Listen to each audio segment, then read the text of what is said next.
Welcome back to True Crime for Sleep.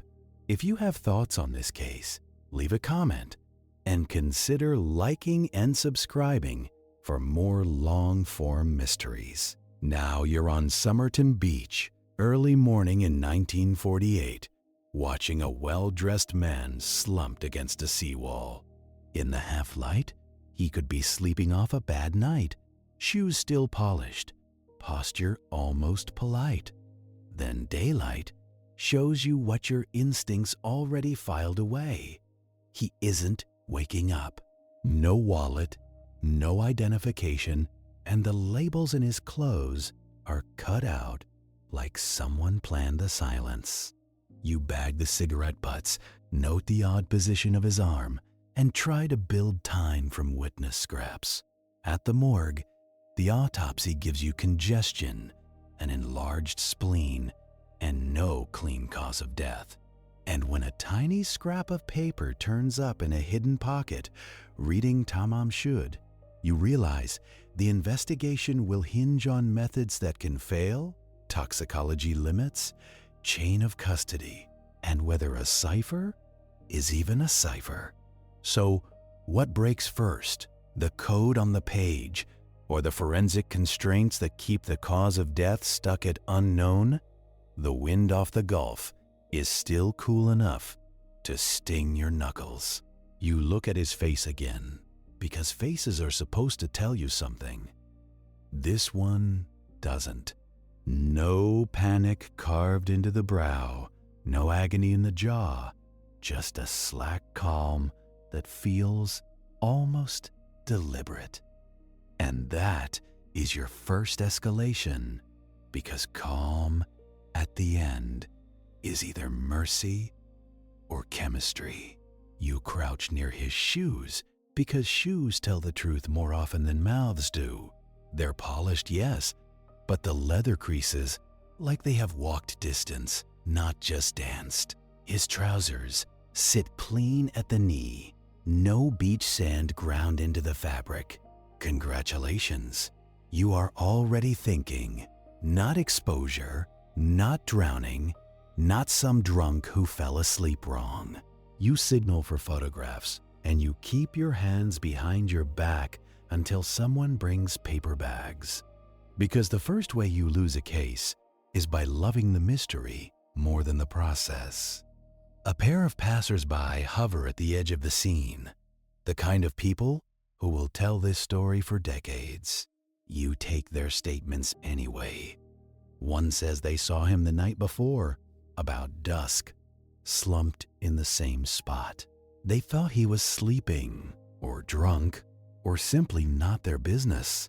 The other mentions a small movement, an arm lifting, then dropping again, a final reflex, like a man swatting at a fly you cannot see. That detail sticks, because bodies do not wave goodbye for no reason. You mark the time backward from sunrise, because that is how you build a timeline when nobody wants to be the last person to notice death. Now you decide something, and it matters. You can treat this as an unattended death, tidy paperwork, quiet file, or you can treat it as a crime scene, even without blood, even without a weapon. You choose the second. You bag the cigarette butts found nearby, because someone smoked here. And someone waited. You check his pockets carefully, because the absence of something is also evidence. Coins, a comb, matches, a cigarette case, a bus ticket, a train ticket that was never used. Ordinary, almost aggressively ordinary. But no wallet, no letters, no identification, no keys that suggest a home. And the labels cut from his clothes are not wear. They are intention. You feel the shift in your own stomach, that sour little weight that says someone wanted him to stay unnamed. Or he wanted it. Either way, you have a body with a strategy. You have him moved, because the beach is not going to give you more than salt and guesses. The ride to the Adelaide morgue is short, but it feels longer because silence fills vehicles. In the back, he rides like luggage, still neatly dressed, still refusing to look like a victim. Under fluorescent light, the illusion of sleep evaporates completely. His skin looks waxy, slightly discolored, the way skin does when it has accepted the new rules. You watch the pathologist begin, because this is where mystery either dies or multiplies. They note his build first. Fit, midlife, strong calves, the kind that come from walking and not from showing off. Clean nails, no grime under them, no sign of a brawl, no obvious wounds, no knife marks, no gunshot, no blunt force swelling.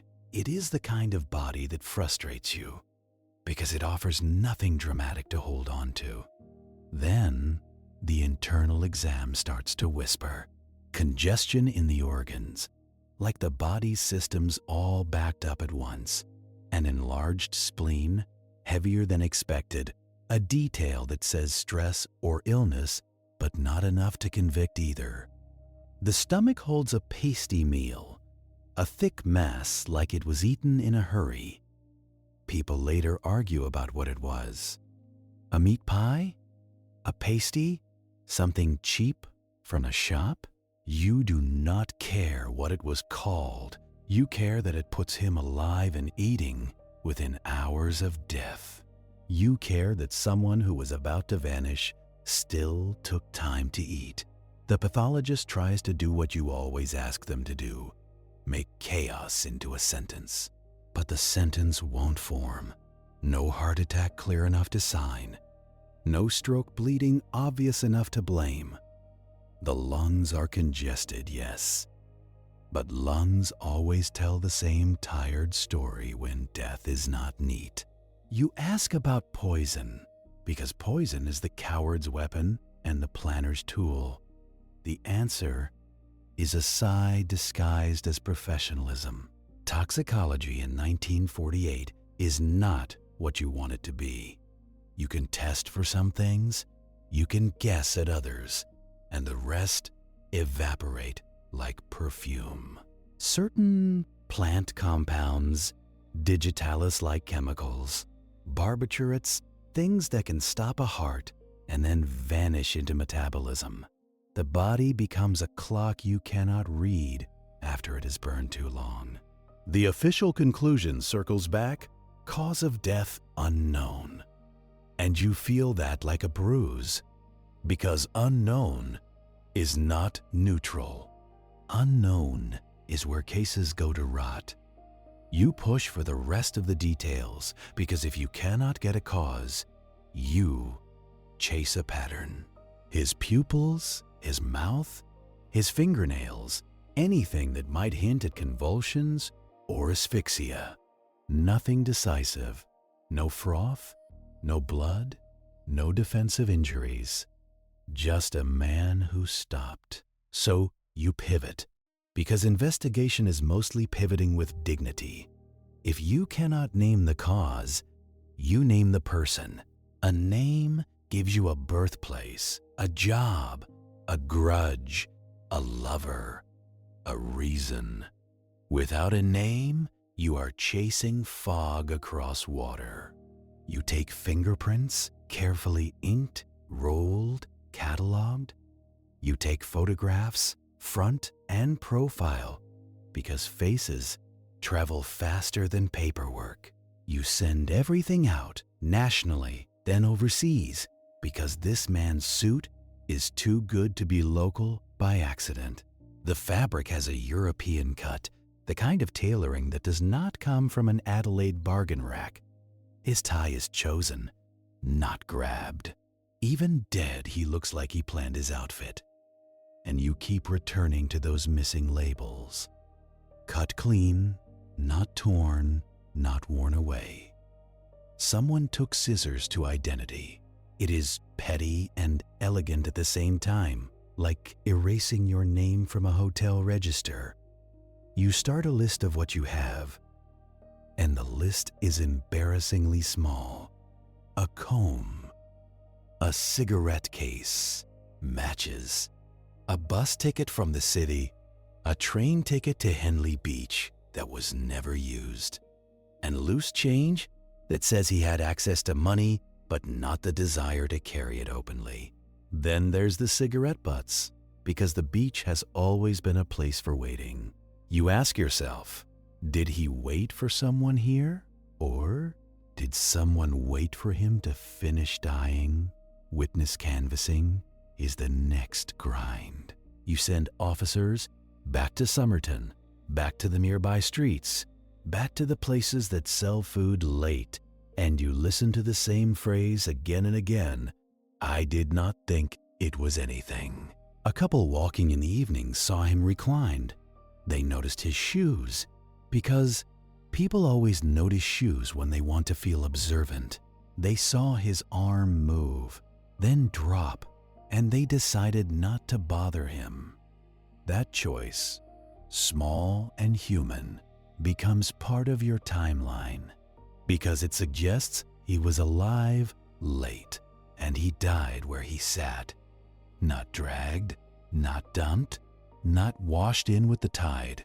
He chose the seawall, or someone chose it for him. Either way, he died in public, and nobody stopped to interrupt. You go back over the scene in your mind like rubbing a sore tooth. If this was suicide, where is the container? Where is the bottle, the packet, the syringe, the note? If this was murder, where is the struggle? Where is the mark of another person's impatience? And then you get your next development, because the dead like to hold on to secrets until they don't. A tailor from the city calls in, because a well-dressed corpse is still a customer in his imagination. He thinks he recognizes the cut, maybe, or the fabric, maybe. It turns into nothing, because maybes are currency in this line of work, and they spend fast. Another lead comes from a man who swears he saw him near the railway station. That one you keep, because railway stations are crossroads for the nameless. You ask the station staff about cloakrooms, luggage storage, left bags, unclaimed cases, and you discover something that makes the hair on your arms lift a little. A suitcase has been sitting in the railway station cloakroom since the day before, checked in on the 30th of November and never collected. And suddenly, you are not just dealing with a man who died on a beach. You are dealing with a man who arrived, stored his belongings, and then went out to die. That is planning. That is a route. That is intention that smells like either despair or tradecraft. You order the suitcase retrieved, and you sign the paperwork, because every object needs a chain of custody if you want it to matter later. The clerk hands it over like it is just lost property. The weight in your hand says otherwise. It is a modest case, not expensive, but cared for. You carry it to an evidence room, because you do not open it on a desk cluttered with yesterday's arrests. You want the moment clean, because the case is already dirty. Before you open it, you pause, because this is another decision point. You can publicize the suitcase immediately, invite the world to guess, drown in tips, or you can hold it close, process it quietly, and hope the truth does not leak out sideways. You choose to hold it back for now, because the only thing worse than no leads is too many, all screaming. The suitcase opens with that particular smell of cloth and time. Inside, spare clothing, neatly folded, the kind of folding that suggests habit, and control. A dressing gown, slippers, a shaving kit used, not new. A screwdriver, small, practical, the kind you keep if you fix things. A laundry bag, and again, that same irritating absence. Labels missing, tags cut out, a man stripping his own history down to blank fabric. You examine seams because you have learned not to trust surfaces, and you find faint markings on some items, a name or something like one. Keen or keen, the letters ambiguous in the way old ink becomes when it wants to be misread. You do not celebrate. You have seen names on clothing that belong to secondhand stores, to borrowed coats, to laundry mix-ups, but it is still something. So you send officers to trace that marking. Dry cleaners, tailors, secondhand shops, anywhere that might have handled a garment and remembered a face. The answer comes back thin. No clear match, no confident memory, just shrugs and the sound of business moving on.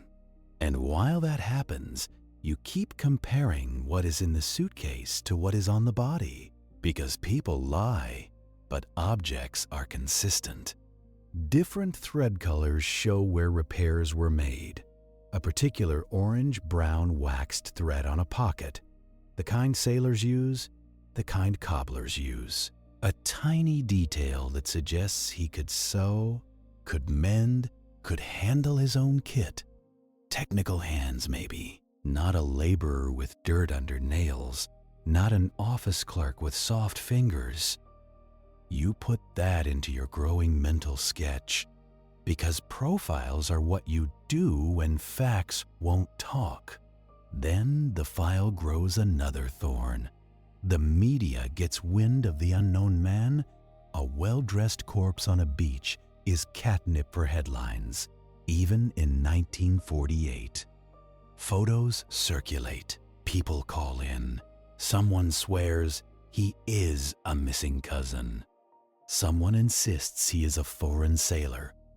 Someone offers a theory about spies, because the world has just crawled out of war, and paranoia is still fashionable. You listen, you sort, you discard. The good news is, attention can shake loose a name.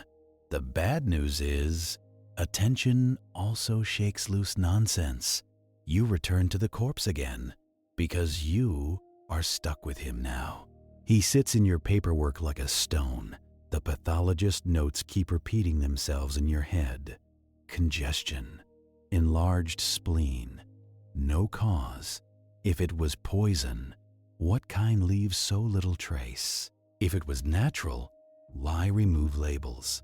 And then, quietly, almost like the case is embarrassed to be interesting, someone finds the thing that will make it famous. It happens in a routine recheck, the kind done when you are trying to prove to yourself you did not miss anything. A fob pocket in his trousers, a small hidden pocket inside the waistband area, the kind that exists for a watch you do not have. You have already searched him, of course, but pockets are sneaky, and fatigue makes fools of professionals. This time, fingers find something tucked tight, a rolled scrap of paper, tiny, clean-edged, as if cut with care. You unroll it like it might bite, 2 words printed neatly, not scribbled in panic. Tamam Shud. You do not know what it means yet, but you know what it feels like. It feels like a closing statement. It feels like someone underlining an ending. Congratulations! You finally have something that looks like intent. You send the scrap to be examined, photographed, preserved. Because even paper needs a chain of custody. And this scrap is now the hottest thing in the room. Linguists are asked, academics, anyone who knows foreign phrases. And the answer comes back, Persian via literature, a phrase from the Rubaiyat of Omar Khayyam.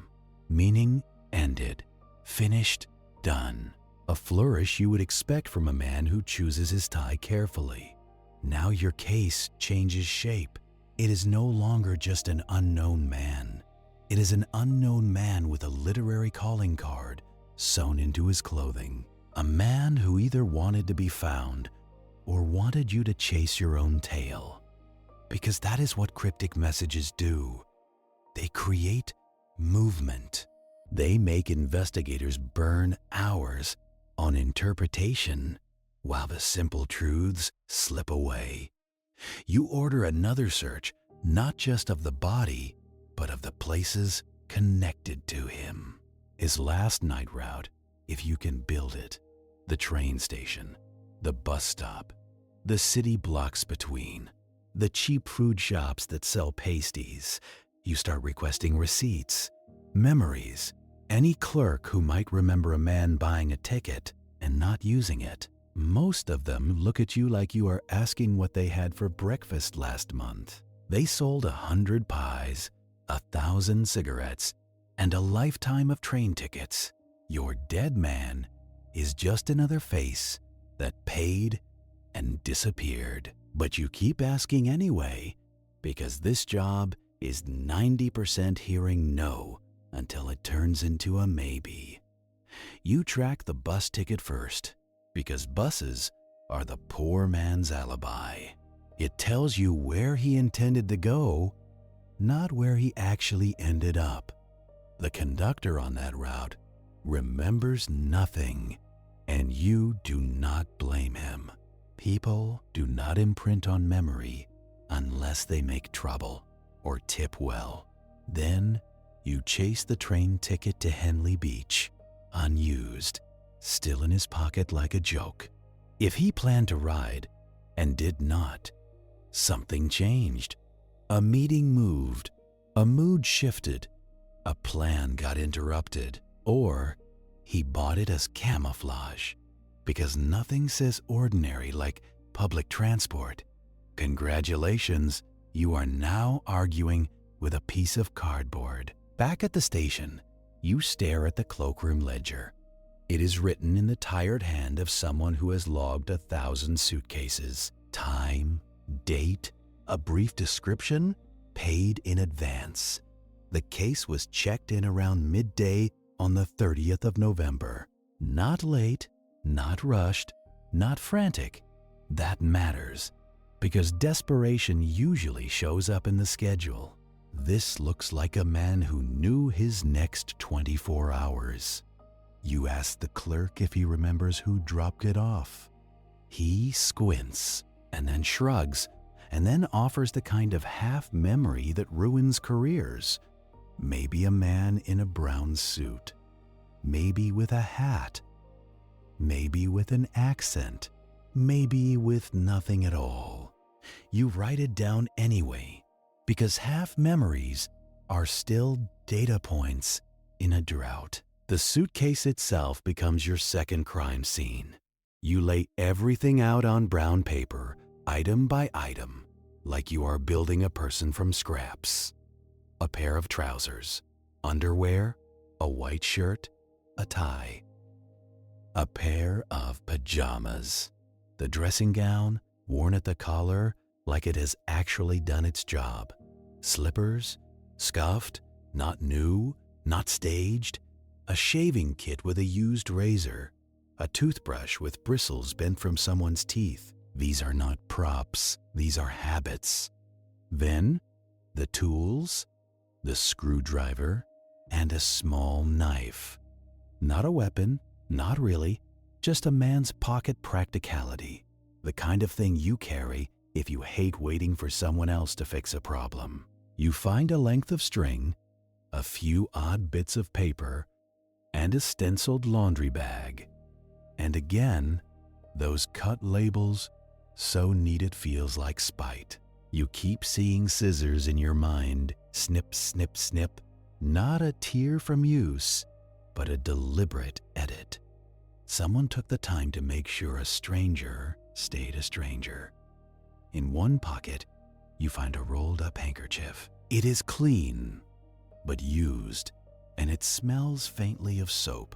That smell is domestic and it does not fit the beach. Domestic smells suggest rooms, not seawalls. You look for hotel keys, but there are none. You look for a wallet, still none. You look for letters, for addresses, for a name written on anything. You find nothing that wants to talk, but you do find stitches that do. That waxed thread repair you noticed earlier is here too, on the suitcase clothing. A thick, orange-brown thread, heavy duty, like it was meant to hold through salt air. The repair work is tidy, competent, almost proud. If he did it himself, he had hands that solved problems, quietly. If someone else did it, then someone knew him well enough to mend his things. Either option gives you a second ghost in the room. You send fibers and thread samples to the lab, and you feel the limits again. There is no magical machine that tells you who held a needle. In 1948, science is often a man with a microscope and a cigarette. You can compare, you can classify, you can say what something is made of. You cannot ask it who loved it, so you go back to the only things that routinely identify a body: fingerprints and teeth. Fingerprints go out to every jurisdiction that will take your call. You send them interstate, then overseas, because ports make strangers. You send them to military records, because wars make paperwork, and all you get back is silence. No match. No prior record, no enlistment. Print that lines up. If he was known somewhere that does not share, or he was never known at all, which is its own kind of horror. Dental records are next, because teeth are the last honest citizens. The dentist examines the work done in his mouth. Good quality restorations. Clean, recent enough to be modern. Not the cheapest, not the oldest. The kind of work that suggests money or access, or both. But dental charts are only useful if someone is looking for him. And nobody is. You wait for missing persons reports to pour in, and they do not. A man in good clothes, with good dental work, and nobody files him as missing. That is the first real emotional punch of the case, because it means either he belongs to nobody or somebody is choosing not to claim him. And both are ugly. The newspapers take the story and do what newspapers do. They call him a mystery man. They talk about spies. They talk about romance. They talk about suicide because it is tidy, and it ends the reader's discomfort.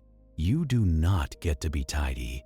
You have to sit with details until they either connect or rot. You return to the scrap of paper, Tamam Shud. You have it sealed, photographed, and stored. You do not let it leave your sight more than necessary. Because once something becomes famous, it becomes vulnerable. Copycats, hoaxers, bored geniuses with opinions, all of them will touch it with their eyes. You need the original to stay clean, because one day someone will argue about ink and fibers, and you will need to say, yes, we handled it like it mattered. The phrase gets translated for you more formally, Persian, used in English editions of The Rubaiyat of Omar Khayyam, usually printed at the end of the book. It means it is finished, it is ended, it is done. Not goodbye, not a confession, just an ending, delivered like a stamp. You ask yourself the simplest question: why carry that? If it is suicide, it is theatrical. If it is murder, it is a taunt. Either way, it is a clue designed for an audience. And you are the audience now. Lucky you. The next step is obvious, even if it feels ridiculous. Find the book. Because if that scrap was torn from a copy of the Rubaiyat, the copy exists somewhere. And books are easier to trace than men, at least in theory. You start by contacting local booksellers and libraries. You ask if any copies have been sold recently, borrowed recently. You get polite replies and bored replies. Somebody even laughs because it sounds like you are investigating poetry. But you keep going because crime does not care what sounds silly. Then you do the thing that always feels like superstition but sometimes works. You go public with just enough. Not everything. Not the details that only the killer should know. If there is a killer, but you release the phrase, and you mention the book it comes from. You let the public look around their living rooms and cars. You let them check their shelves and glove boxes. You let their curiosity do free labor. The response is immediate and messy. People call in with copies of the Rubaiyat they have owned for years. People bring in books with missing pages, hoping to be part of it. People insist their neighbor is suspicious because he likes literature. You get buried in paper, and none of it matches. For a while, you think the scrap will stay a scrap, clever and useless. Then you get a call that changes the temperature of the room. A man reports he found a book in his car, not in his home, not on a shelf, in his car, left there as if someone dropped it in and walked away. He found it some weeks earlier, around the time of the death. He did not think much of it at first, because who reports a forgotten book? Now he hears the phrase, and he checks the last page. It is torn. You tell him not to touch anything else, which is always too late.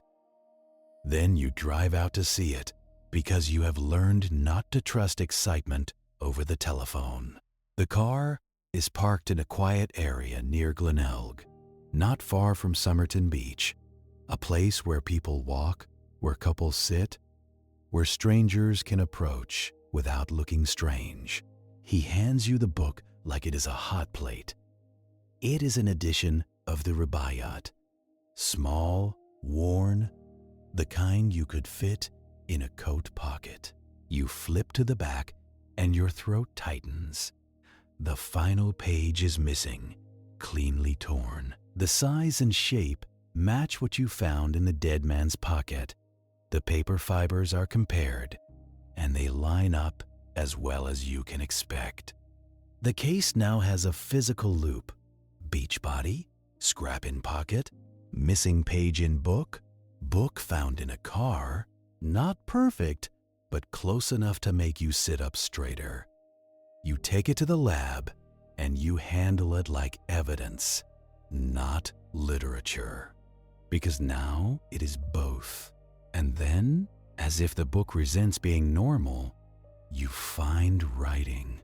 Faint pencil marks pressed into the back pages. Not sentences, not poetry. Lines of letters grouped and spaced like someone was trying to be organized. It looks like a code, which is exactly the kind of thing that makes the public lose its mind.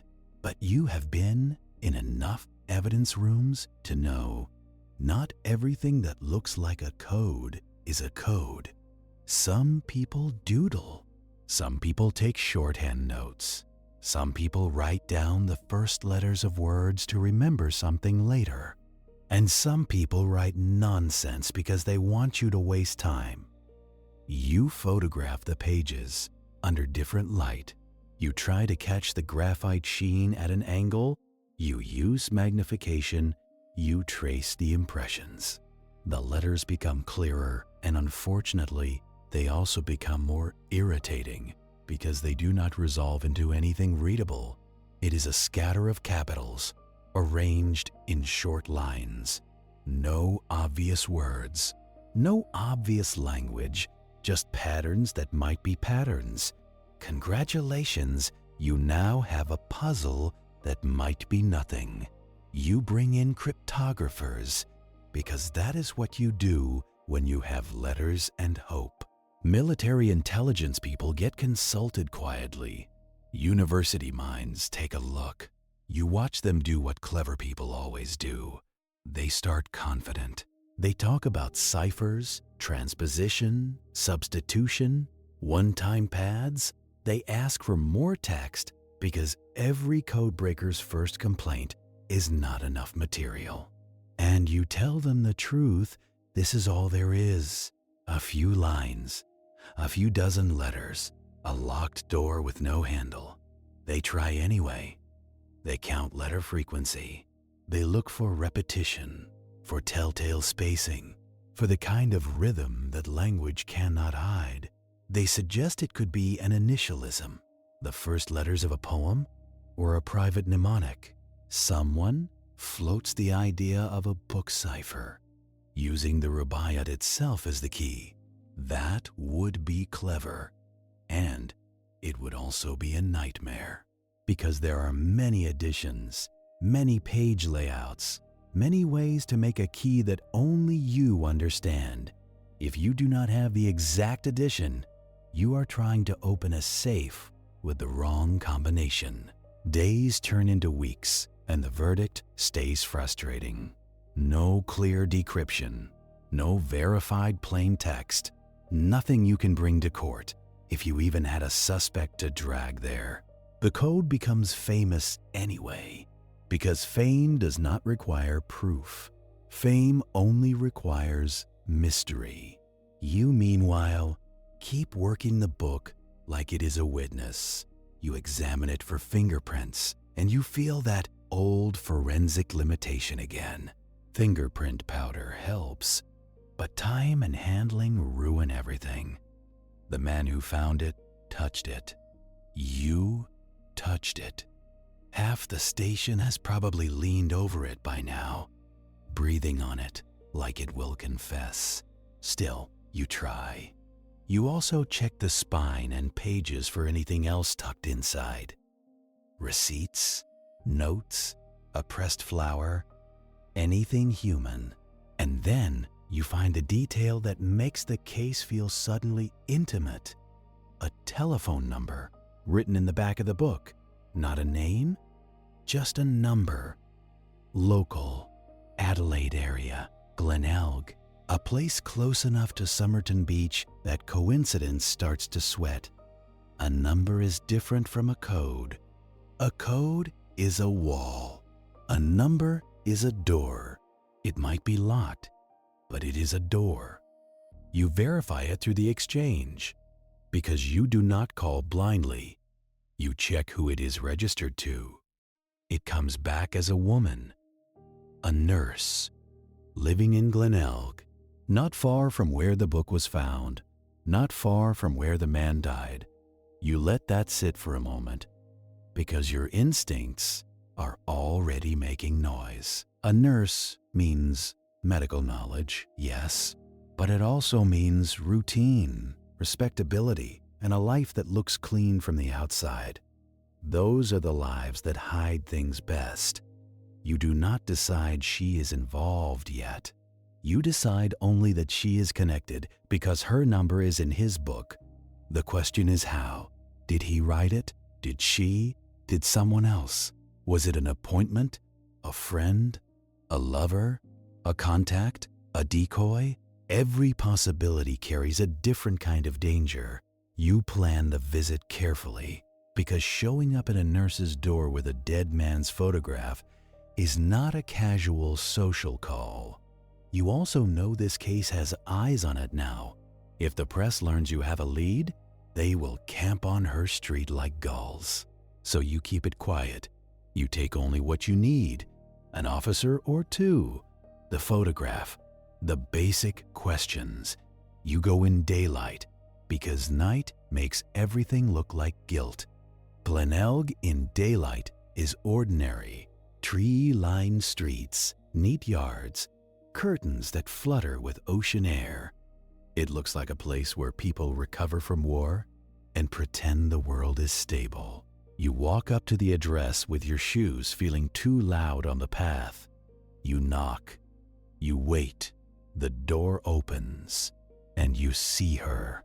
Jessie Thompson, often called Jestin by people who want to make her sound like a character. She is composed. That is the first thing you notice. Not cold, not warm, just controlled. A face trained to handle emergencies without shaking. You introduce yourself, you keep your tone neutral, and you ask if you can speak with her. She lets you in because refusing police is its own kind of drama. Inside, the house smells faintly of disinfectant and tea. Clean, lived in, quiet. The kind of quiet that makes your questions sound intrusive. You sit and you take out the photograph. You watch her eyes before you watch her mouth, because mouths can lie on command. Eyes lie slower. You show her the dead man. For a fraction of a second, her control slips. It is small, but you live on small. A tightening around the eyes. A pause that is one heartbeat too long. A breath that catches and then gets swallowed. Then the mask comes back down. She says she does not know him. She says she has never seen him.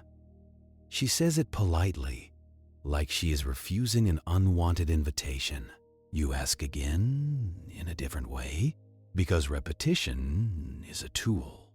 No, she insists. You tell her where he was found. You tell her the phrase in his pocket. You tell her about the book. Her face stays careful. If she is acting, she is good. If she is not acting, then she is in shock and managing it well. Both are possible, and that is what makes you tired. You do not accuse her. You just place the number on the table, the one written in the book. You ask why her number would be there. She looks at it, and her fingers do not reach for it. She says she does not know.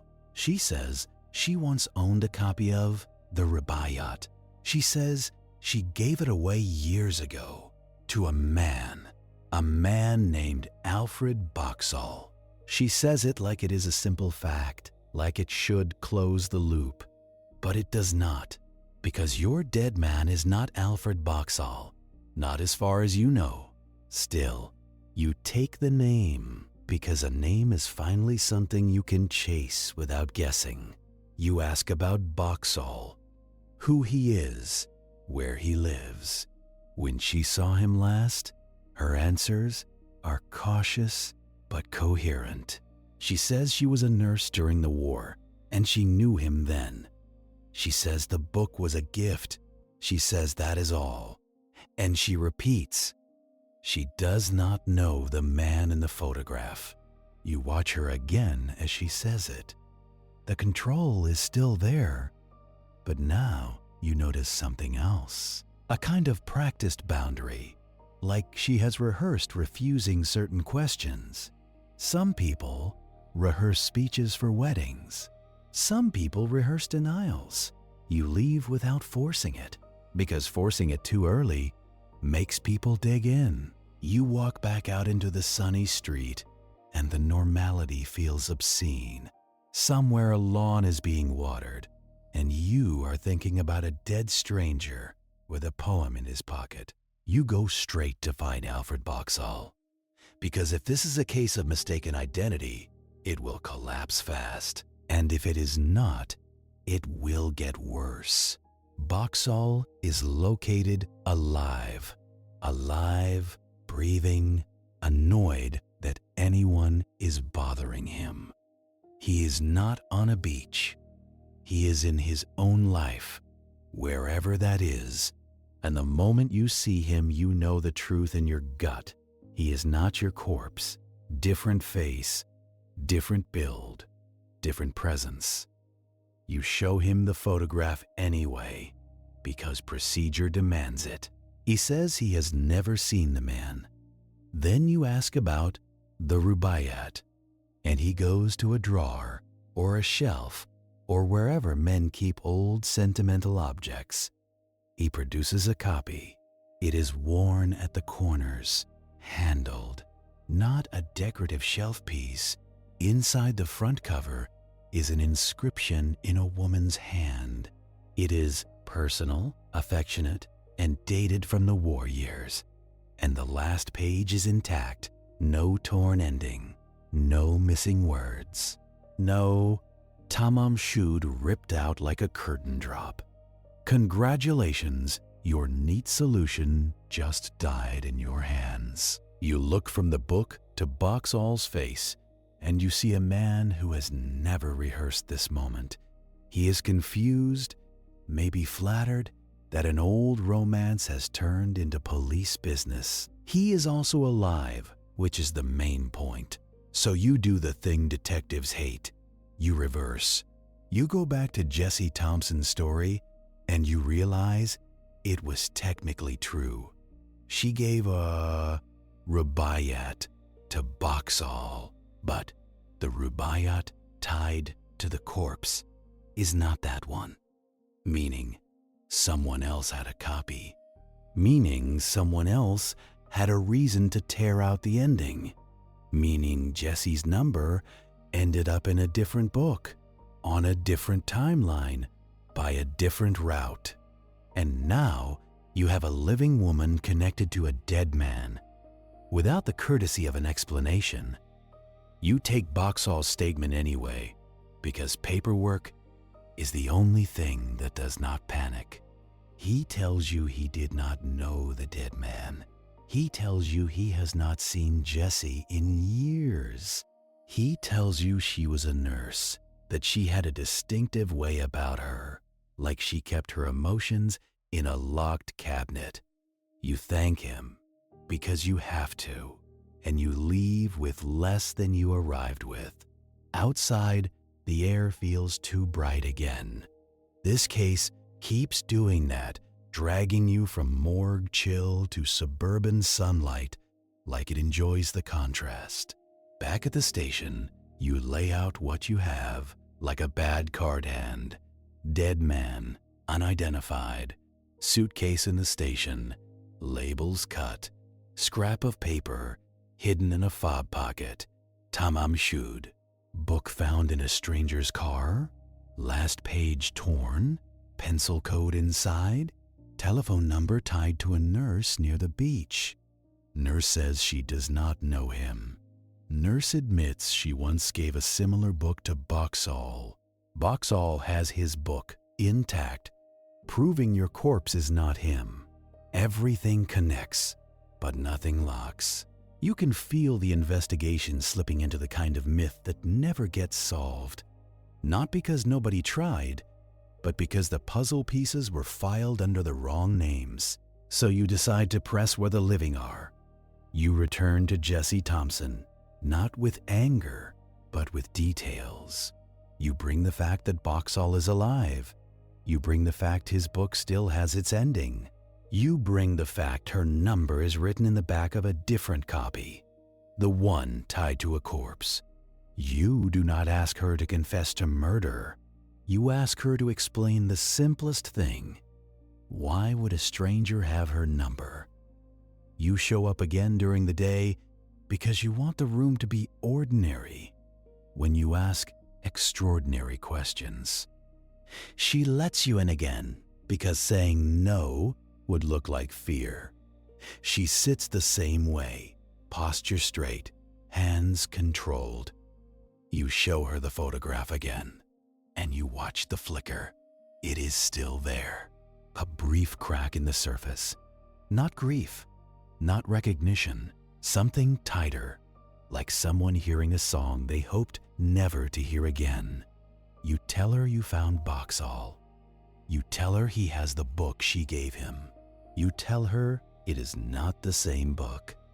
And you watch her swallow. She does not change her story. Not outwardly. She says she does not know the man. She says she cannot explain the number. She says Perhaps someone copied it from an address book. Perhaps it was written as part of nursing work. Perhaps the dead man found it elsewhere. Perhaps. You hear the technique. Give options. Flood the space with harmless explanations. Hope you pick one and leave. You do not pick. You sit in the silence until the silence starts to press back. Then you do what you always do. You ask about her life in the years that matter. The war, her posting, the men she knew, the places she lived. Her answer is polite, clipped, and selective. She gives you enough to sound cooperative, not enough to build a timeline. You ask if she has children. The question lands differently. A micropause, a faint tightening at the corners of her mouth. She says yes. She has a son. Then she moves on quickly, as if the subject is settled. You note it, because that is what you do with sudden defensiveness. A child means connections. A child means secrets that last longer than affairs. A child also means motivation, because people will do astonishing things to protect the life they built. After the mistakes, you leave again with your notebook heavier and your answers still thin. And you feel it, the way the case is becoming human in the worst way. Not a clean homicide with a neat suspect. A tangle of relationships, fear, and someone determined to stay unnamed. Back at the station, you have two tracks now. One is physical evidence. The other is Jessie Thompson's circle, her history, and that son. You cannot just interrogate someone into a confession when you do not know what crime you are accusing them of. So, you start quietly. You check her address history. You check her employment, hospitals, postings. You check who lived nearby, who visited, who had reason to have her number. And you do it the slow way, because 1948 does not give you instant databases. It gives you file drawers. It gives you phone calls. It gives you clerks who sigh when you ask for records from years ago. Your dead man waits in the morgue while you chase ink and memory. And because the public already has the scent, the rumors harden while you work.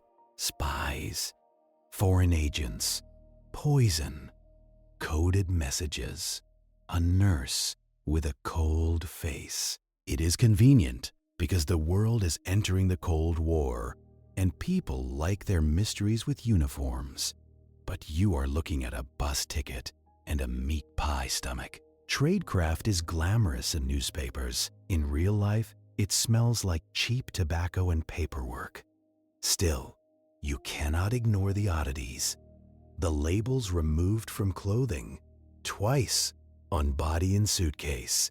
The clean absence of identification. The hidden pocket paper, like a planned reveal. The cryptic pencil letters. And the fact that no one, not one person, has come forward to claim him. No family. No landlord. Not even a drinking mate from a pub. If he is local, he was living under a name that does not belong to him. If he is foreign, he arrived with no trail. Either way, he moved like someone trained to be forgettable, or someone who wanted to be. You go back to the station suitcase again, because objects do not change their stories. You recheck every seam. You look for more hidden compartments. You look for any dry cleaner marks that survived the scissors. And you keep thinking about that name, Keen or Keen. So you decide to test it the old way. You run through likely spellings. You check city directories. You check recent arrivals. You check men named Keen in Adelaide, in Port Adelaide, in nearby towns. You check if any Keen has gone missing. You find plenty of Kanes, because of course you do. None fit, and none are searching for a well-dressed man dead on a beach. So you shift to another practical angle, the clothing itself, not the label, the fabric. Some items were traced to American manufacture, others were Australian. Some were tailored, some were off the shelf.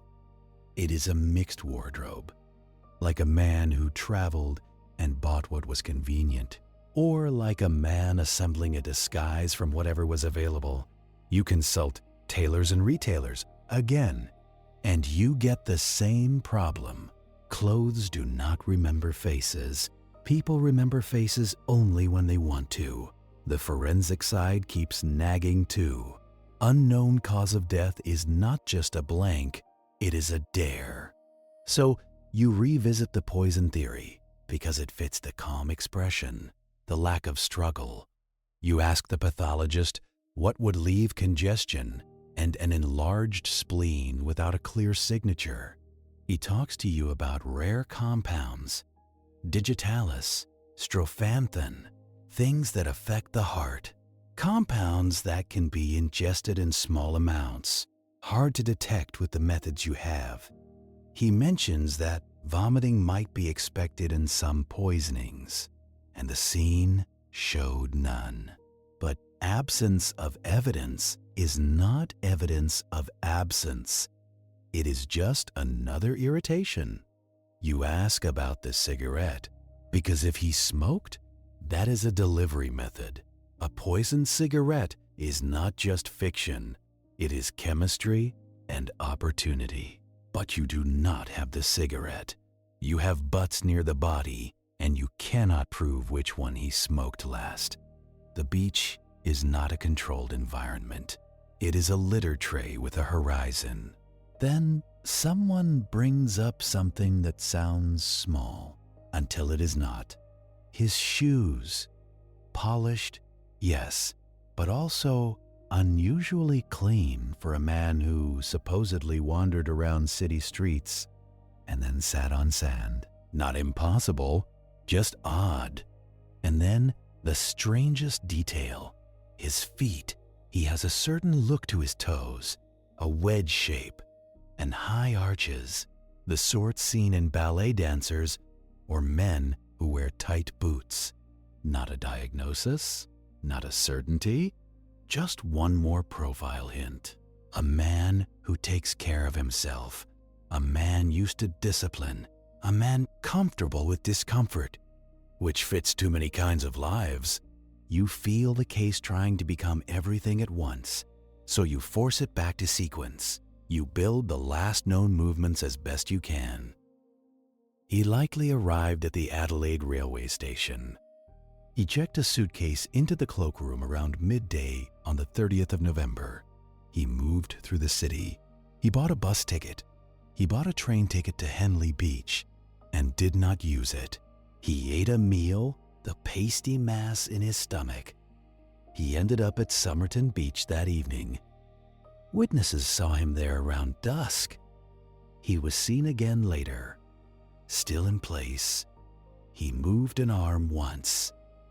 He did not get up. By early morning, he was dead. The timeline is simple, almost elegant, which is how you know it is missing something, because people do not die in public places on clean schedules unless someone planned it, or unless they are sick enough to stop caring. But he did not look sick. He looked arranged.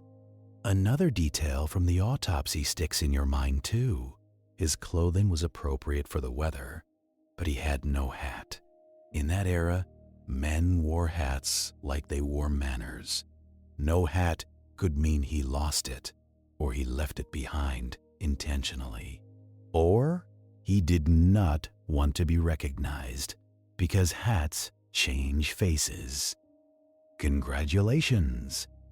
You are now profiling millinery choices. You lean back in your chair and look at the code again. The penciled letters in the back of the Rubaiyat. They have been copied and recopied, passed to experts, studied under light. There are lines, and some are crossed out. That crossing out matters. It suggests revision. It suggests the writer cared if it was correct. That makes it less like doodling and more like communication. Still, no one can break it. So you try the other approach. Not decode it, contextualize it. Why would someone write a code in a book of poetry? Why choose this book, this phrase? The Rubaiyat is about fate, death, pleasure, the end of things. It is a book that lets people romanticize endings. Suicide fits that theme too neatly, but murderers also like symbolism, especially the kind that makes them feel intelligent. You look again at Tamam Shud. Ended, finished, not help me, not forgive me, just the curtain is down. If he did this to himself, he wanted you to know it was intentional. If someone did it to him, they wanted you to think it was. And that is the cruel elegance of staging.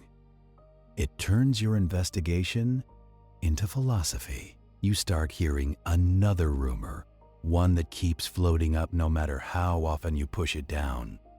That Jessie Thompson's reaction was stronger than she admitted, that she nearly fainted, that she was guided to a chair, that she looked like she recognized him. You know how stories mutate. A blink becomes a gasp. A pause becomes a collapse.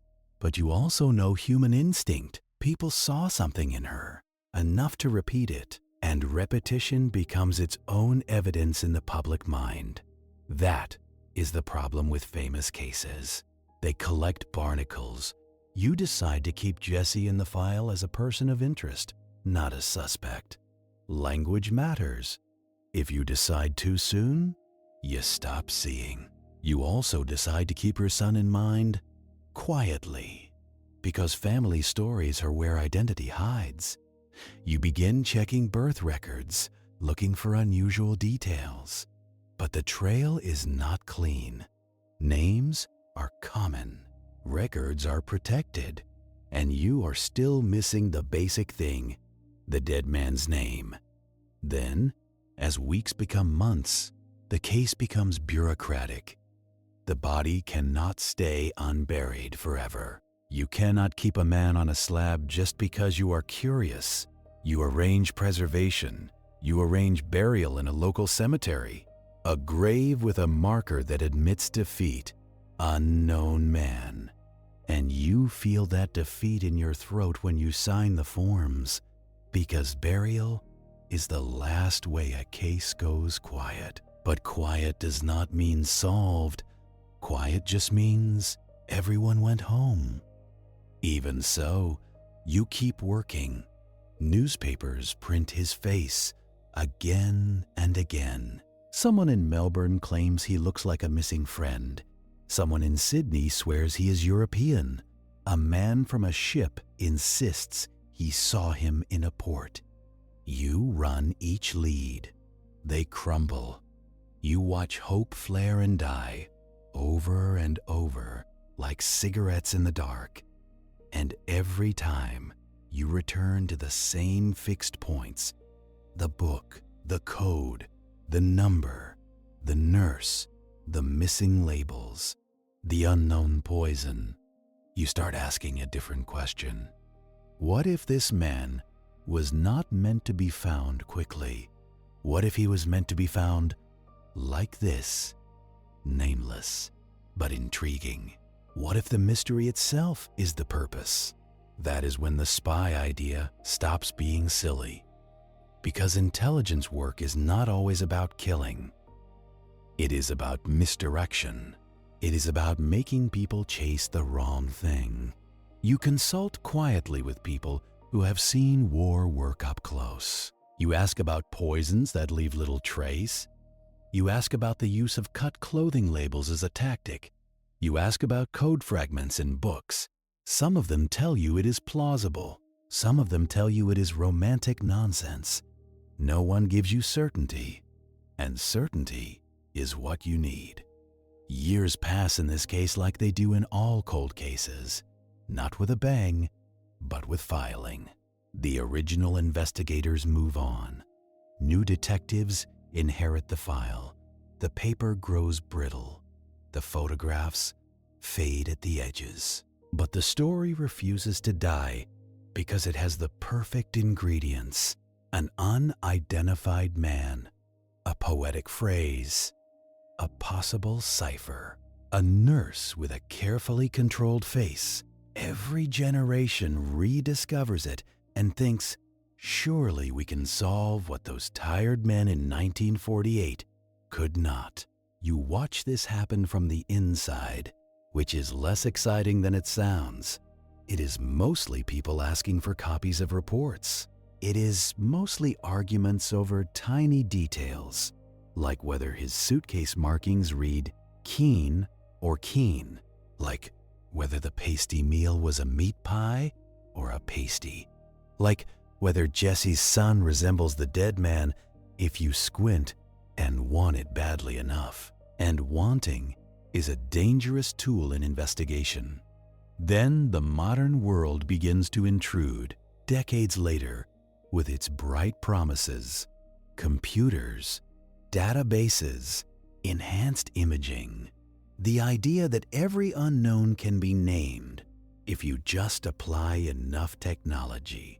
The Somerton Man becomes a favorite of amateur sleuths, codebreakers, and late-night radio hosts.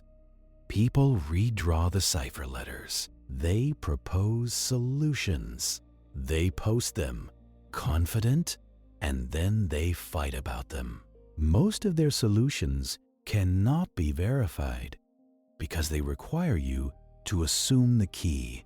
And in cryptography, assuming the key is the same as making up the answer. Still, some of their work is useful. They notice patterns. They suggest the letters might be the initials of words from the rubaiyat itself.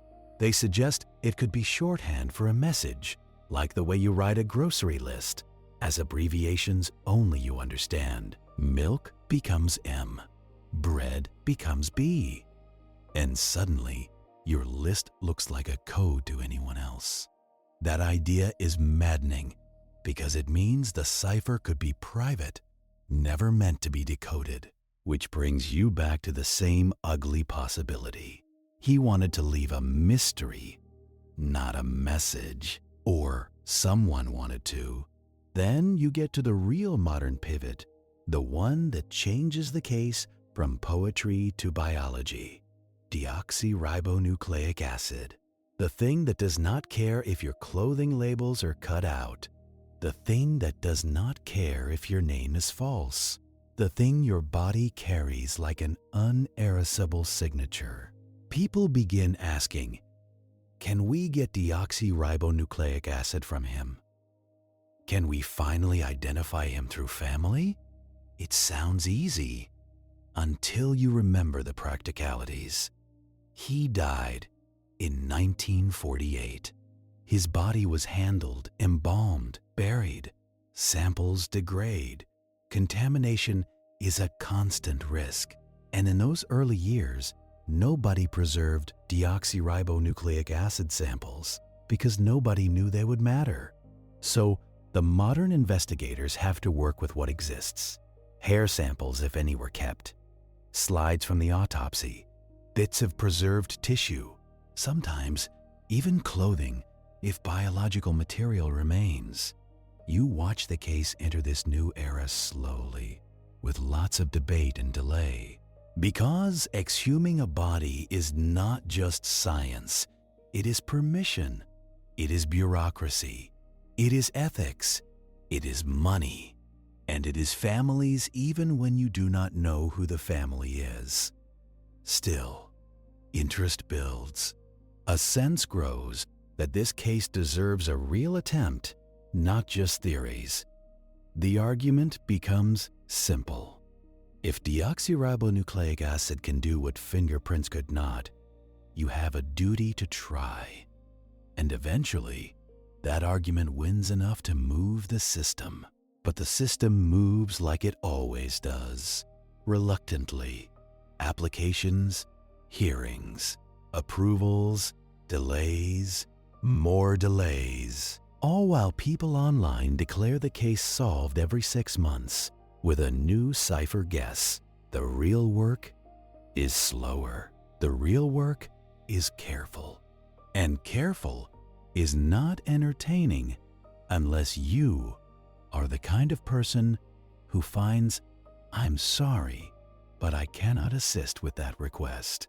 A filing cabinet full of paper cuts and coffee rings, you learn to enjoy the slow part, because the slow part is where truth survives. You are sitting with a case that has outlived its own detectives.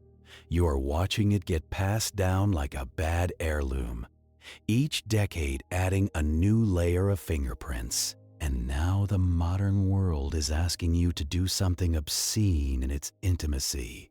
It wants you to dig him up, not for ceremony, not for reburial, but for parts. A tooth, a femur, something that still remembers his family, even if he tried to forget.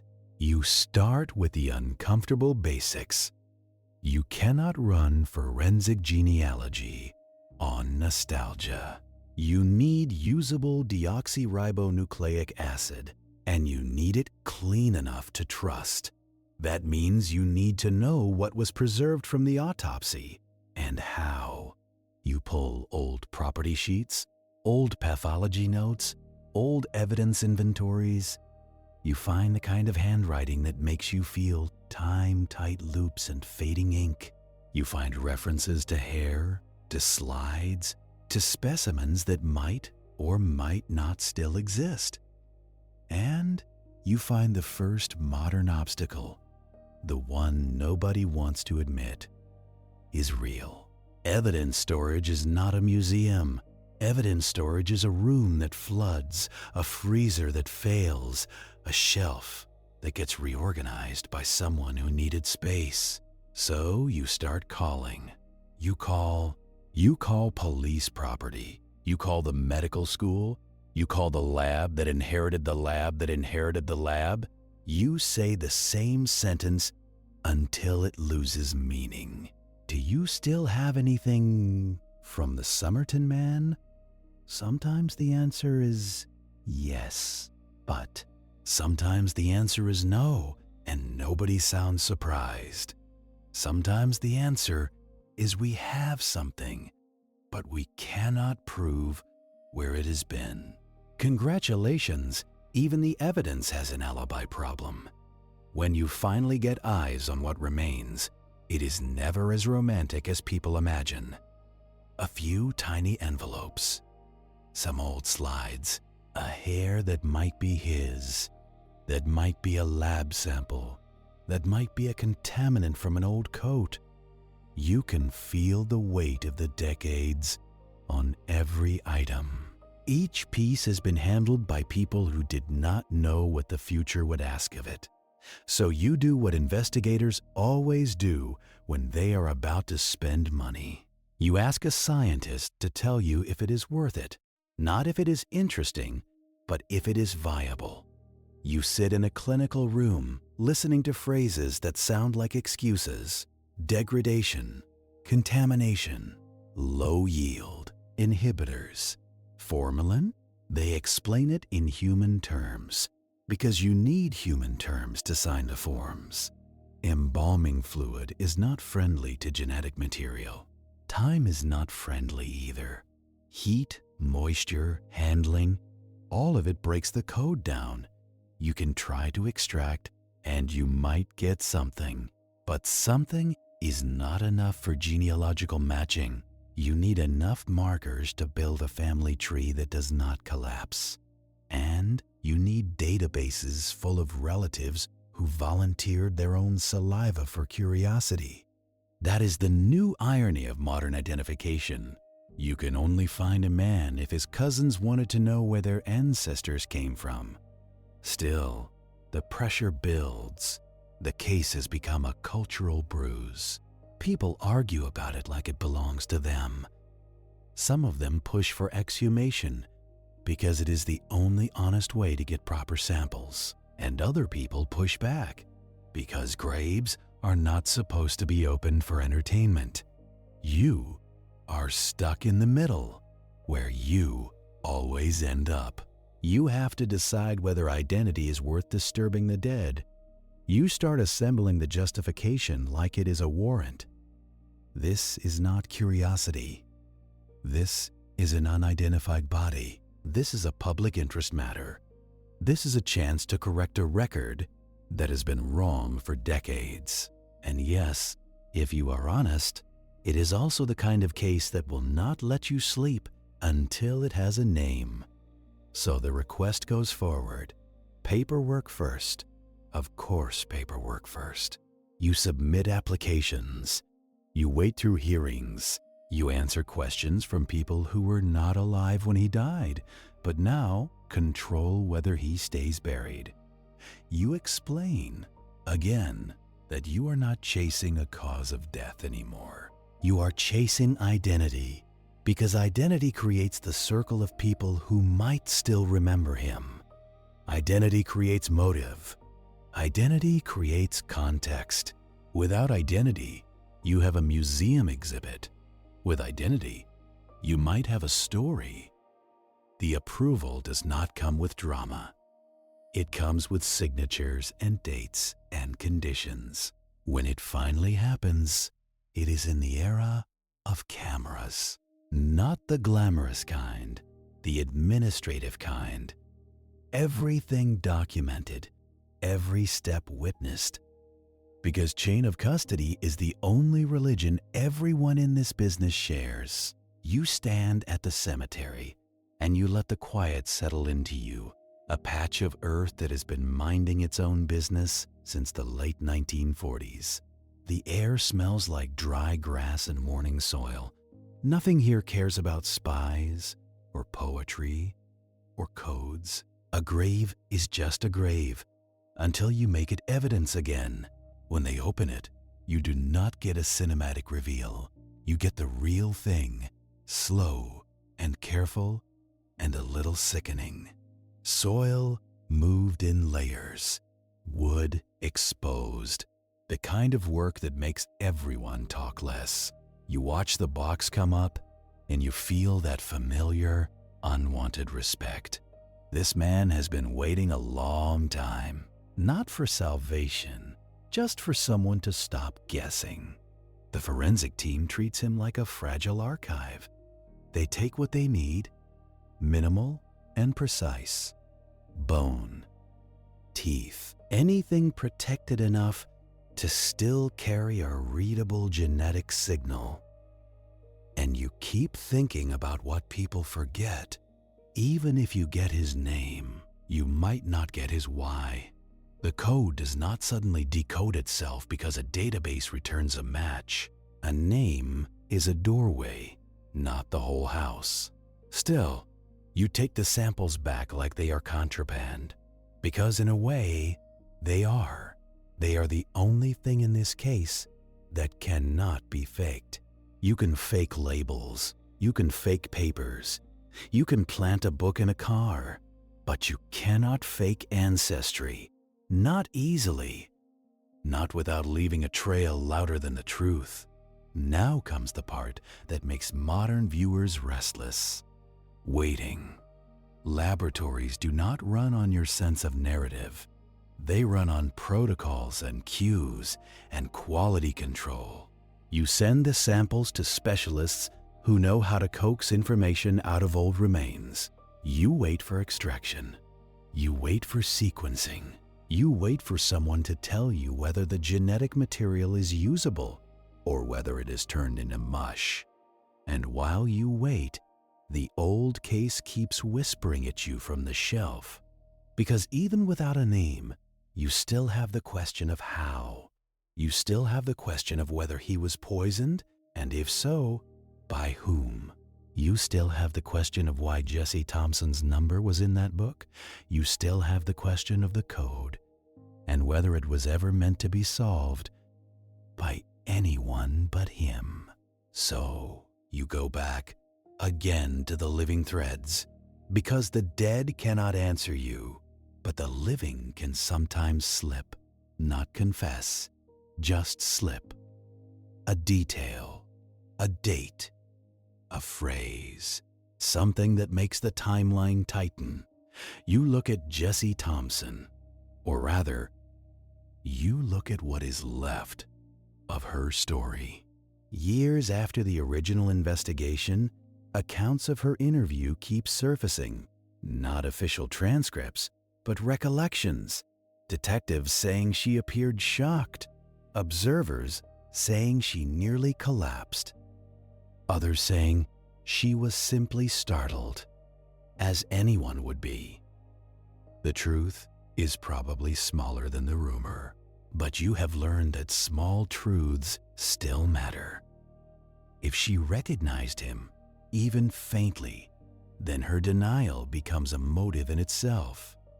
Not necessarily a motive for murder, a motive for silence. And silence has many parents. Shame, fear, loyalty, self-preservation. You look at her son because people have always looked at her son. They compare photographs, noses, ears, the shape of a grin. They do it the way humans always do. Pattern seeking, hungry for a neat answer. Some claim the boy had unusual ear anatomy, something about the concha, rare in the population. They claim the Somerton Man had it too, and they build a bridge out of cartilage. Congratulations, you have reached the era where people solve murders by ear vibes. But you do not dismiss it outright, because you cannot. In investigation, even the silly leads can point at real connections. The problem is proving it. You cannot accuse a woman of lying about a dead stranger based on ear shape. You need records, birth records, marriage records, and those records are protected intentionally because people deserve privacy, especially children, especially families built on secrets. So you are stuck with a stalemate. The case wants to be personal. The evidence keeps it abstract. That is why the genetic work matters. It does not care about privacy the same way because it does not need permission from a memory. It needs only a match. When the lab finally gives you a preliminary result, it is not a trumpet blast. It is a cautious phone call, the kind that sounds like someone stepping onto thin ice. There is usable material, not perfect, not abundant, but enough to attempt genealogical comparison, enough to build a profile that can be uploaded to databases that allow law enforcement matching, depending on legal and ethical rules. Now the case shifts again, away from poetry and into family trees. And family trees are their own kind of noir. People imagine ancestry as warm, as roots, as belonging. You know it is often something else. Affairs, name changes, abandonment, illegitimate births that were never recorded honestly, men who disappeared, women who survived by rewriting their own biographies. A family tree is not a tree. It is a crime scene drawn in cursive. Forensic genealogists begin the work the way you would, methodically and without romance. They take the genetic profile and look for partial matches, second cousins, third cousins, distant connections that suggest a shared set of great-grandparents. They build clusters. They cross-reference with public records. They look for where branches overlap in geography and time. And they do it slowly because every wrong assumption multiplies. You watch them build a hypothesis, not a conclusion. This unidentified man likely belongs to a certain extended family line. The line appears to have roots In Australia, not just Europe, there are names, common names, the kind that make searching a nightmare. But it narrows. It always narrows if you have enough data and enough patience. As the tree takes shape, you begin to feel something you do not like. A kind of inevitability. Because if the Somerton Man belonged to a local family line, it means someone could have recognized him. It means the mystery might not be a foreign spy tale. It might be an Australian story, ordinary in its cruelty. A man estranged, a man unwanted, a man who left and was not chased, or a man who changed his name and succeeded until he did not. The genealogists suggest candidate identities. Not one, several. Men of the right age, from the right lineage, with gaps in their record. Gaps are where the dead hide. You start comparing each candidate to what you know. Height, build, time period, occupational hints, the strong calves, the neat hands, the tailored suit, the lack of hat, the suitcase tools. You try to see if any candidate had a background that fits the silhouette, but you cannot force it, because if you force it, you end up with a kind of false certainty that ruins cases. So you keep it conditional, likely, possible, consistent, not proven. Meanwhile, the internet does what it always does with conditional information. It declares victory. It attaches a name confidently, and then it argues about it. Different researchers propose different men. Some claim the Somerton Man was a particular individual, and they build elaborate explanations. Some of those explanations lean heavily on coincidence. Others lean heavily on selective reading of records. And you, stuck in the middle again, have to separate what is supported from what is wanted. You also have to remember that even a correct identification will not satisfy everyone, because the case became famous for being unsolved. Some people do not actually want it solved. They want it to stay a bedtime story that never ends. But you are not here for that. You are here because a man died and someone erased his name. So while the genealogists keep working, you return to the original physical evidence and ask a new question. If you had his name, what would you do differently? You would look for his last address. You would look for his associates. You would look for travel records. You would look for whether he had a reason to be in Adelaide at all. You would look for medical access, because poison theories do not float without opportunity. You would look for connections to Glenelg, to that nurse, to that phone number. And you would look at the Rubaiyat again, because it was not random. Books do not end up in cars by accident, not often, so you focus on the book's journey. Found in a car near Glenelg, reported weeks later, torn page matching the scrap, pencil markings inside, phone number written in the back. The book looks like a plant, like something left to be found, or left to be returned. You ask yourself, whose car was it? A local man by reports, not connected to Jesse, at least not publicly. So why his car? Because it was parked in the right place at the right time. Because it was unlocked. Because someone needed any car, not a specific car, or because the person leaving the book knew the owner and knew his habits. Each possibility leads you to a different human story. Opportunism, planning, familiarity. You also take another hard look at the letters, the so-called code. People tend to treat it like a single artifact, but it might be multiple attempts. There are lines. There is at least one line crossed out. There is structure, but not enough for certainty. So you start thinking like a tired investigator, not like a puzzle enthusiast. What if it is not encryption? What if it is a reminder? Initials of words, of names, of places, a shorthand schedule, a phrase broken into first letters to avoid writing it plainly? Not because of spies, but because of shame. Because plenty of people hide ordinary sins in ordinary shorthand. You have done it yourself in your own notes. You write a suspect's nickname, not his full name, because you do not want it seen. You write initials on a folder that should not exist. You call it confidentiality.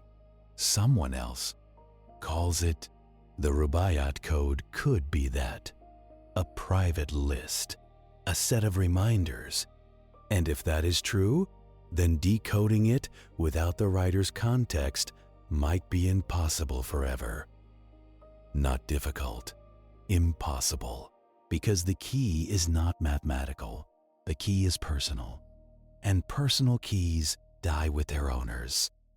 That realization is both freeing and infuriating. Freeing, because it means you can stop expecting the code to deliver a confession.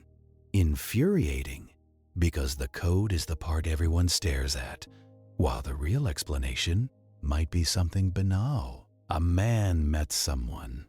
A man lost someone. A man carried a number because he could not let go, and then his body stopped quietly on a seawall. Now you drag yourself back to the medical question again, because it is still sitting there, unresolved. If he was poisoned, what poison? And if he was poisoned, was it self-administered or delivered? You review the reported symptoms, or lack of them. No obvious vomiting at the scene. No clear convulsions witnessed. A calm expression. Internal congestion. An enlarged spleen. Blood in 1948 is not stored for later analysis the way you would now.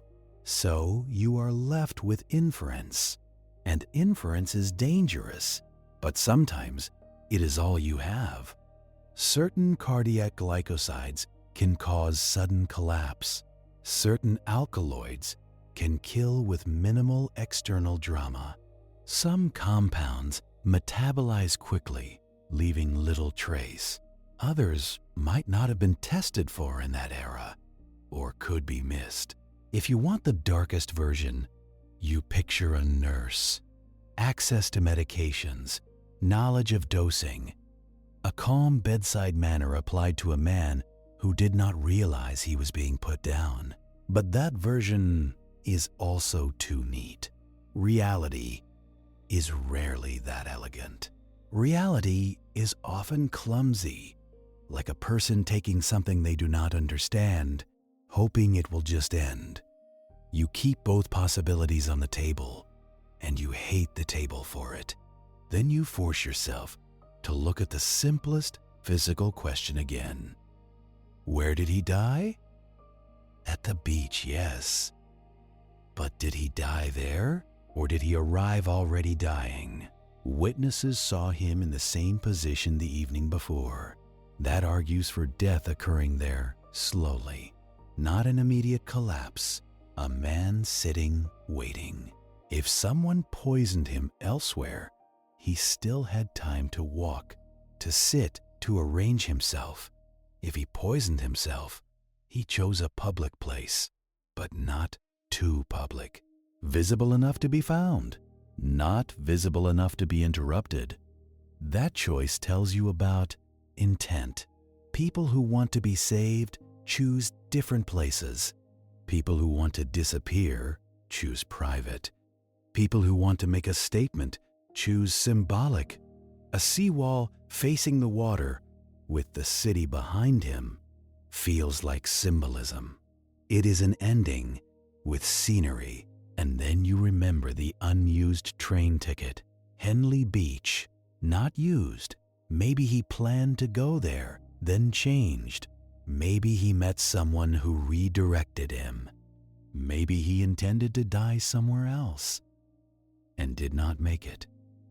That small piece of cardboard becomes important again because it is a record of intention. You begin to wonder if Henley Beach matters to Jessie Thompson or to anyone in her orbit. So you look at maps, addresses, walking routes, tram lines, distances that can be covered in an evening. You try to reconstruct in your head the last hours of a man with a suitcase in storage and a poem in his pocket.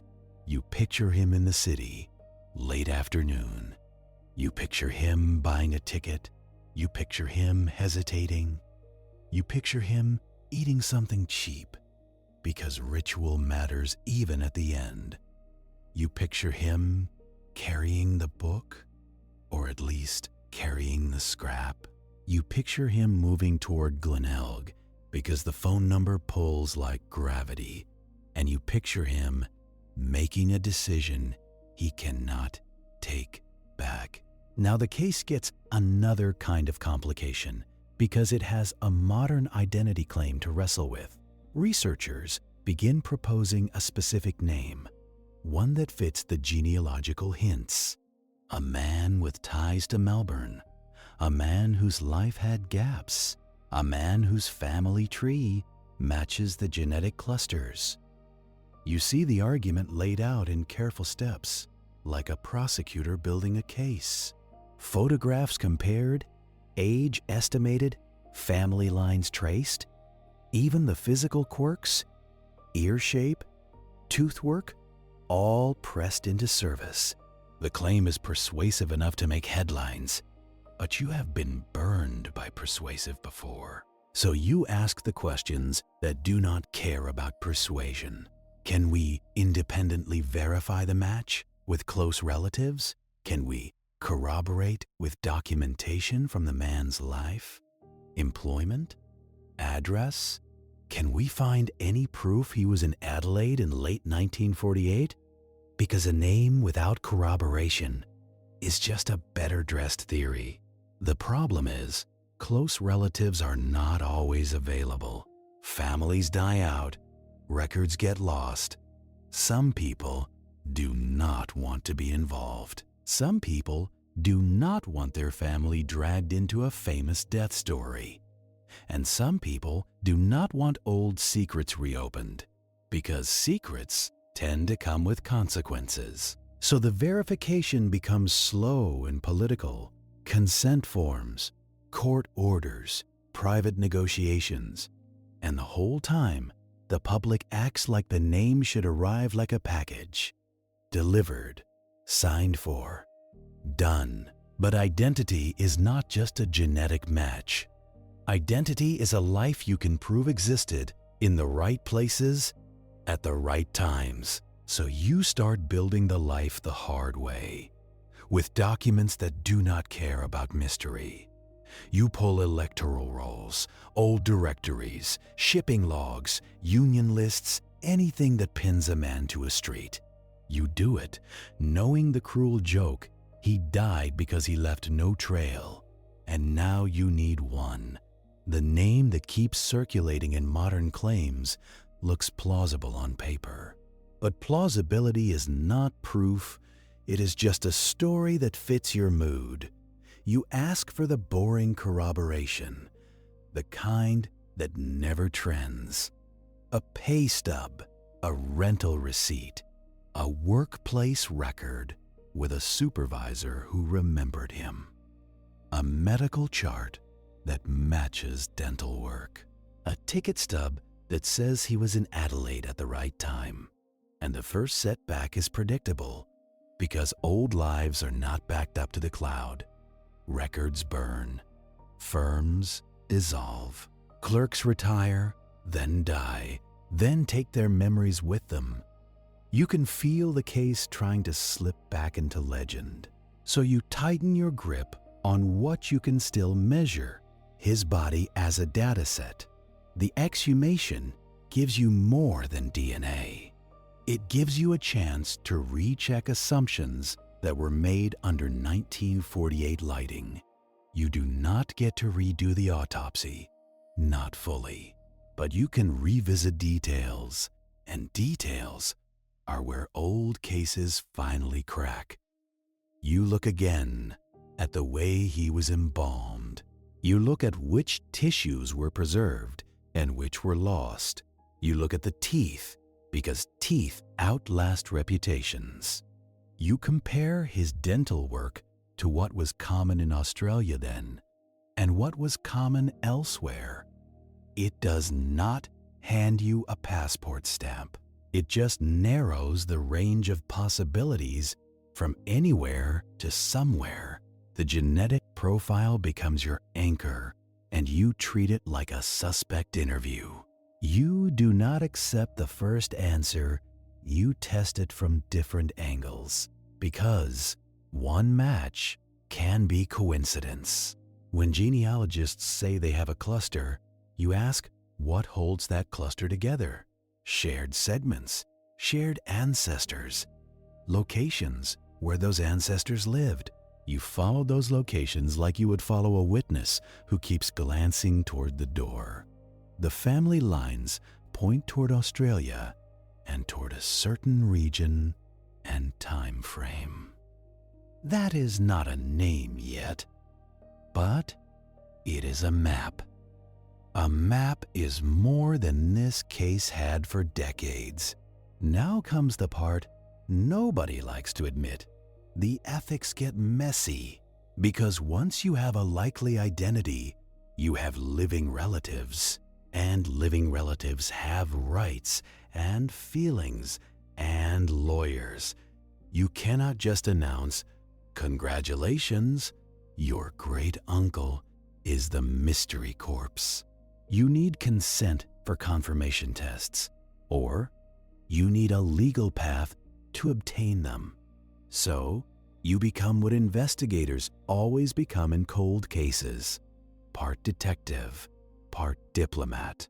You reach out carefully, you explain gently, you ask for a cheek swab, for a saliva sample, for a few minutes of cooperation, and you wait for the reactions. Some people are curious, some are horrified, some are angry because they hear scandal in the request, some are quiet in a way that makes you wonder what they already know. This is where the case stops being a riddle and becomes a family problem. A dead man is abstract until you connect him to a living surname. Then he is Thanksgiving arguments and old letters in drawers. You also learn, quickly, that the public version of a cold case is never the full version. The public wants spy stories and romantic endings. Families want privacy, and they want to keep their dead dead. You are asking them to reopen the box. You do not blame them for hesitating, but you also do not let hesitation become a permanent alibi. While the confirmation work crawls forward, you go back to the one living doorway you had in 1948. The nurse in Glenelg. Not to accuse her in some dramatic reveal, but to reframe her place in the story. If the Somerton Man truly has an Australian identity, then the Glenelg connection changes flavor. It becomes less like international intrigue and more like a local secret, a relationship, a child, a grudge, or just a sad coincidence that looks like fate because you are desperate for patterns. You examine Jesse Thompson's timeline the way you examine a suspect's alibi. Where was she living when? Who was she living with? Who visited? What did she do during the war and after? You keep it factual because speculation is cheap and corrosive, and you find the same frustrating reality. She gave very little away consistently, not just to police, but to the world. Her friends described her as private. Her family did not offer helpful anecdotes. And in later years, the people who might have explained her expression were gone. So you have to work with the only thing that is solid. Her number was in the book. That book was linked physically to the scrap in the dead man's pocket. There is no way around that, unless you want to argue that evidence planted itself. You ask the unglamorous question again: how do phone numbers end up in books? Sometimes they are written by the owner because the book is handy. Sometimes they are written by someone else because the owner asked them to. Sometimes they are written to hide them because address books are too obvious. And sometimes they are written as a breadcrumb, a way to make sure someone gets contacted after the ending. If you were a man arranging your own exit, and you wanted one person to be found, or blamed, or notified, you would tuck her number into the only object you planned to leave behind. Then you would tear out the last page and carry it like a signature. That scenario fits, and it makes your skin crawl because it is so tidy. So you try to puncture it. If he wanted her contacted, why not write a name next to the number? Why make police work to even identify it as a number? Why use a book found in someone else's car? A suicide note that relies on an unlocked vehicle is not a plan. It is a gamble. And gamblers do not cut clothing labels with that kind of care. So you keep the suicide staging on the board, but you do not let it win yet. Another angle keeps clawing for attention: the cause of death. Modern identity efforts do not erase the medical mystery. If you can name him, you might find medical history. If you can find medical history, you might explain the autopsy weirdness. A sick spleen is not always poison. Congestion is not always murder. Sometimes the body just fails in, "I'm sorry, but I cannot assist with that request." Ordinary ways, and 1948 medicine could not always label it right. So you let yourself imagine the dullest answer first, because dull answers are often true. A sudden cardiac event, a stroke that left no obvious bleed, a metabolic collapse that mimics poisoning, right down to the calm face. If that is all it was, then the mystery is not death. The mystery is why he scrubbed his identity first. That is the pivot that keeps you awake, because it turns pathology into intention. You go back to those cut labels, and you stop treating them like a quirky detail. You treat them like a premeditated act, repeated across multiple garments, on multiple days. A man does not do that in a hurry. A man does not do that by accident. And if it was done by someone else, that someone had access to his clothes and time alone. Either version points to planning, not impulse. Now, with genetic work in progress, you do the unromantic thing that solves cases more often than ciphers. You look for the administrative footprints of the candidate identity, not who he was in theory, but who he was on paper, week by week. You trace addresses across electoral rolls, and you look for gaps that line up with travel. You chase employment notes, and you accept that most companies are gone. You chase union lists, and you accept that archivists are tired. You chase shipping and rail records, and you accept that the best you may get is a hint. Then you hit the reality wall again. Even if you find a man who fits the genetic family line, you still have to place him in Adelaide. And Adelaide does not keep receipts for strangers. So you widen your net to the one place the mid-century loved paperwork: hotels and boarding houses. You dig through old registers when they still exist, and you find nothing clean enough to hold. No signature you can tie to a face. No clerk alive to remember a polite man in a good suit. That absence becomes its own kind of evidence. If he stayed somewhere, it was under a name that worked, or he did not stay anywhere at all, which means the suitcase was not for a hotel. It was for a handoff, a temporary cache placed at the station like a bookmark. You sit with that because it changes what the suitcase means. Not a traveler preparing to settle in, a man staging the last clean pieces of his life so they could be recovered later or never. Then you remember another detail that people like to romanticize, and you refuse to. The cigarette case, the matches, the fact that he appeared to be a smoker, and yet the scene does not give you a final cigarette in his fingers. If he was poisoned, you keep coming back to delivery.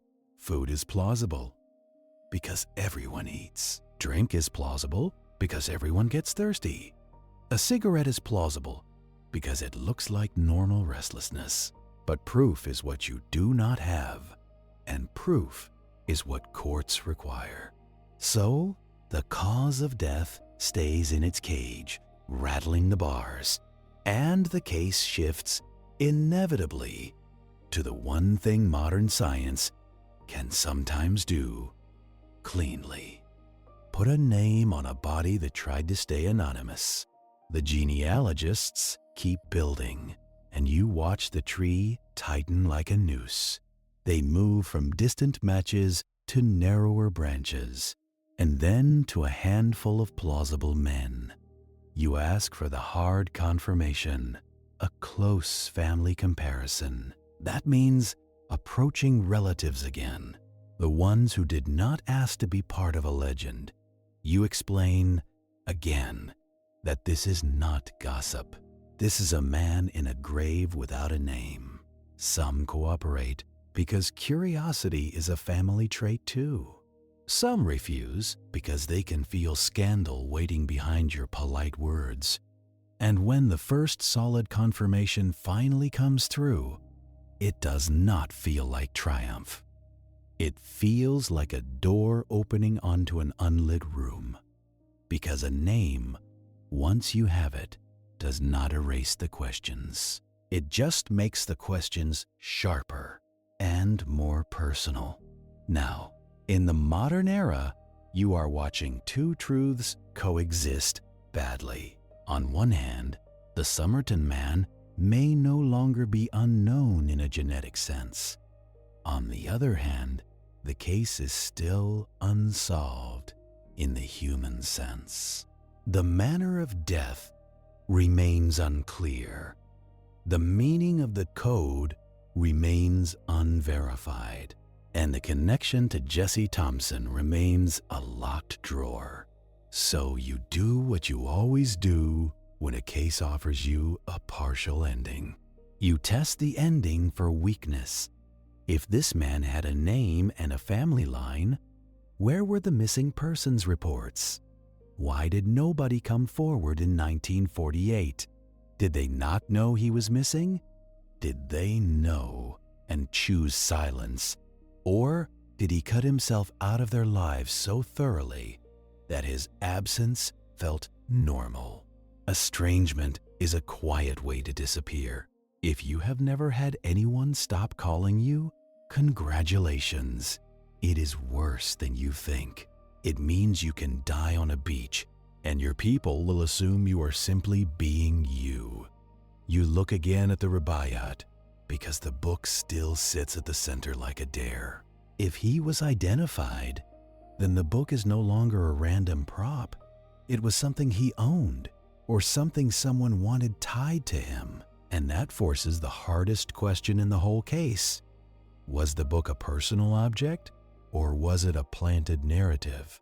Because planted narratives are how you steer an investigation without ever showing your face.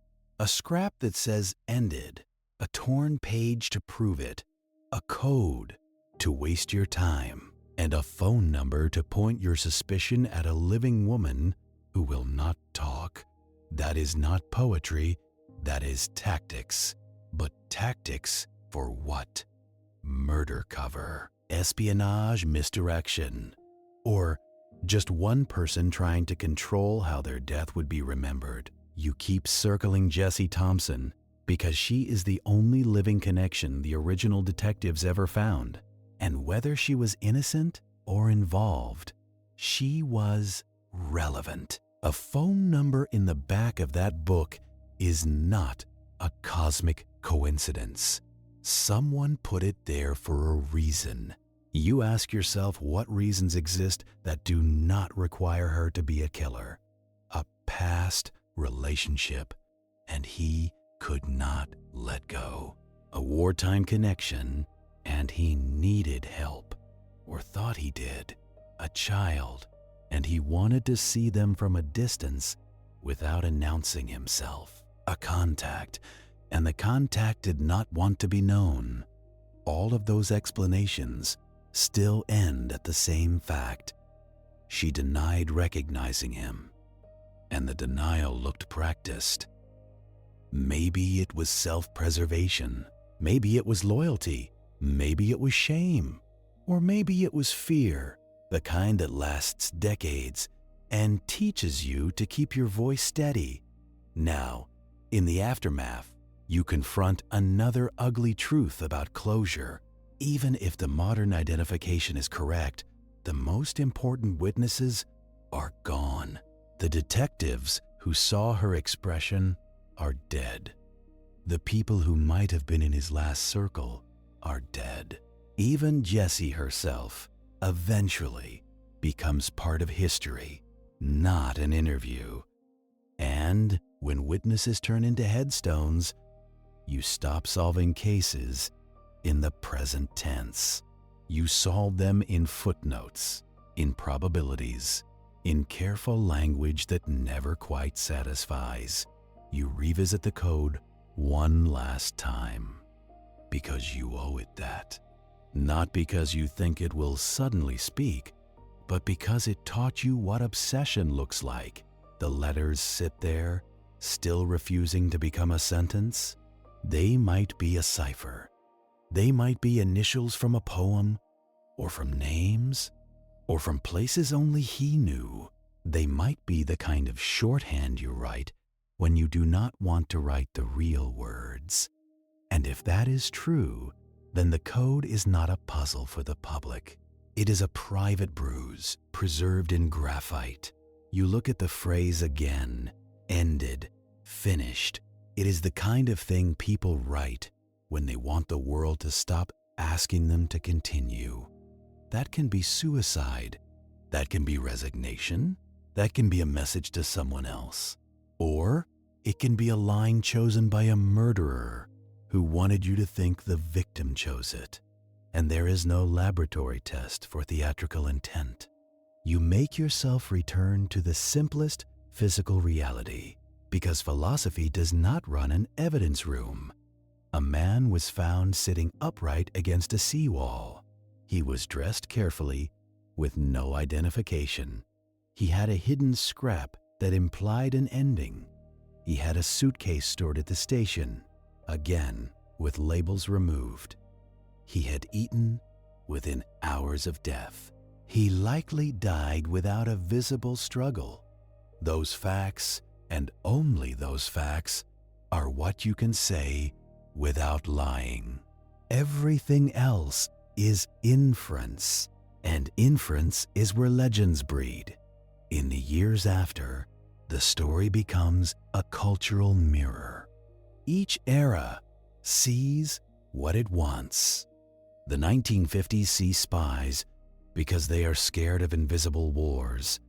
Later decades see romance because they want a tragic lover. The internet era sees codes because it believes every mystery is a game. And you, stuck as the sleepless detective, see bureaucracy and loneliness. A man who either chose to vanish or was made to vanish and succeeded long enough to die nameless. The exhumation was supposed to be the great turning point, and in some ways it was. It dragged the case out of pure myth and into measurable biology. It offered the chance to put a name on the grave, and maybe a birth date, and maybe a hometown. A name is not justice, but it is respect. It is the one thing the cut labels tried to prevent. And yet, even with that progress, the ending remains stubbornly incomplete. If he was murdered, you still do not have the hand that did it. If he took his own life, you still do not have the method you can prove. If Jessie Thompson knew him, you still do not have her words admitting it. And if she was connected through a child, you still have a question wrapped in privacy law and old shame. So you stand at the edge of what modern science can give you, and you feel the limit. Technology can tell you where his ancestors lived. It cannot tell you who held his hand, or who watched from a distance, or who decided to stay silent. It cannot tell you why a man would carry a theatrical ending in his pocket. And it cannot tell you what exactly happened in the hours between a cheap meal and the seawall. You can almost hear the ocean again, the same indifferent surf that heard his last breath. You picture the witnesses from the evening before, walking past him in the dusk. You picture their assumption that he was merely sleeping. And you picture how easily that assumption could have been the point. Because if you wanted to die without interruption, you would choose a pose that looks like rest. If you wanted to kill someone without a scene, you would want them to look undisturbed. Either way, the posture works. That is the final cruelty of this case. Everything about it can be read two ways, and both readings fit the evidence just enough to survive. So, you do the only honest thing left. You close the file without pretending it is finished. You accept that the Somerton Man might finally have a name and still remain a mystery. You accept that some endings are administrative, not explanatory. And you accept that the phrase in his pocket was either a confession or a stage direction. Ended, finished, done. But you have learned. The dead do not get to decide when your questions are over.